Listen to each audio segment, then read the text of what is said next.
In this episode of The Cocktail Spirit, we're going to look at the Gin Basil Smash, a wonderful drink coming from Le Lion Bar de Paris in Hamburg, Germany. Welcome to The Cocktail Spirit from Small Screen Network. I'm your host, Robert Hess. In this set of episodes, we're looking at modern classic cocktails, or more properly, cocktails that I think should be modern classics. Now, what would it mean to be a modern classic? Well, the drink should be approachable. And by approachable, I mean that drink should be tasty. It should be known by the bartenders. It should be known by the customers so they can order it.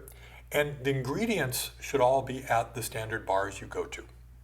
In this episode, we're going to look at the Gin Basil Smash by Joerg Meyer. He created it in 2008 for Le Lion Bar de Paris in Hamburg. Now, it's a drink that's basically a twist on a standard whiskey smash. He just switched out the whiskey for gin and the mint for basil. Let's take a look. We start off with a handful of fresh basil. Stick that in the drink. Using a muddler, dry muddle it. What you're trying to do here is extract the basil essence out of the basil. Now, when you're muddling mint, basil, other herbs, what you're really trying to do is not pulverize the plant. You're trying to take and break some of the surface nodules that have the essential oils in them without getting the chlorophyll out of the plant itself, because chlorophyll can have kind of a bitter flavor to it. So you really don't want to go to town on it too hard, but you want to get enough in there, especially since I don't have any liquids in here, to pull the essential oils out of the basil.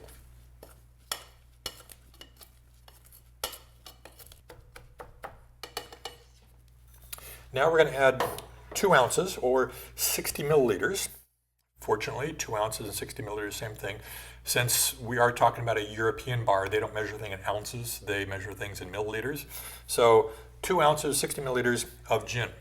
We're using Rutte Gin. This is a dry gin from a Dutch style gin, and this is the gin that George recommends for this particular drink. They make 3 different styles of gin. One is a juniper gin, like we would normally be familiar with. They also make an interesting one, which is using celery instead of juniper as one of the key flavoring ingredients to it. And then they make a genever, like the Dutch normally do. So we're going to use 60 milliliters of that. Now we're going to use lemon juice, and we're going to use 30 milliliters or 1 ounce of that. So I twist my thing over, I've got 1 ounce on the other side. So now it's 30 milliliters or 1 ounce of lemon juice. Now here's where things get a little on the tricky side. For simple syrup, he calls for 20 milliliters or 2/3 of an ounce. Standard bartender jiggers don't do thirds. And so for 20 milliliters, I fortunately have a 20 milliliter measure here that I can use instead. Or you can take and do more than half an ounce and play around with it.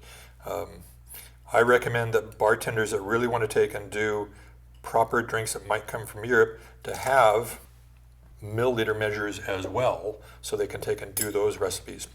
Or what you also might want to do is play around with the ratios. And so rather than using 2 ounces of gin, maybe using 1.5 ounces of gin and see how the ratios work out there.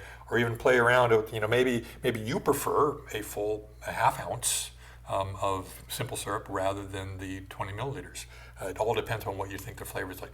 I think the important thing in all these classics is make sure you make it first the way the person intended to be with his instructions. And then after you've tasted it that way and you know what it should taste like, then take and adjust it if necessary to see if there's other ways to use the ingredients properly to make them work well for you. So now I've got it like this. I'm going to give it a quick little muddle just to kind of try to get those flavors blended together. Now I'm going to shake with ice.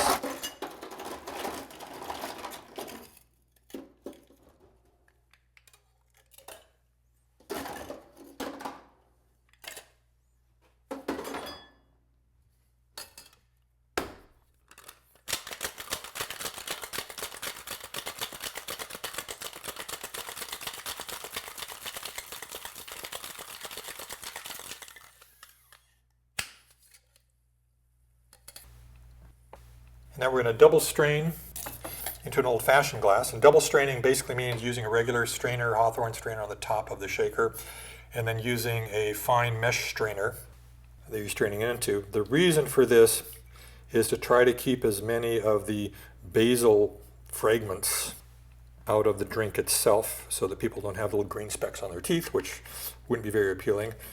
As you can see, I did get a few pieces of basil in there, therefore showing the importance of doing this double strain. And then we garnish with a couple of basil leaves. I'm going to slap them really quick just to express some of those oils on the outside again. Add a couple of short straws. And there we have the gin basil smash.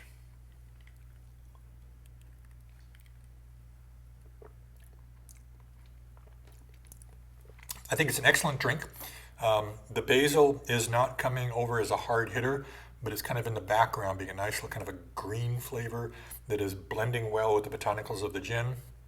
The lemon and the simple syrup are adding that nice sour component to it that a smash normally has, although a smash is normally mint, and that's why he's using basil instead. So I think Joerg has a really good drink on his hands here, and I think this deserves to be a modern classic.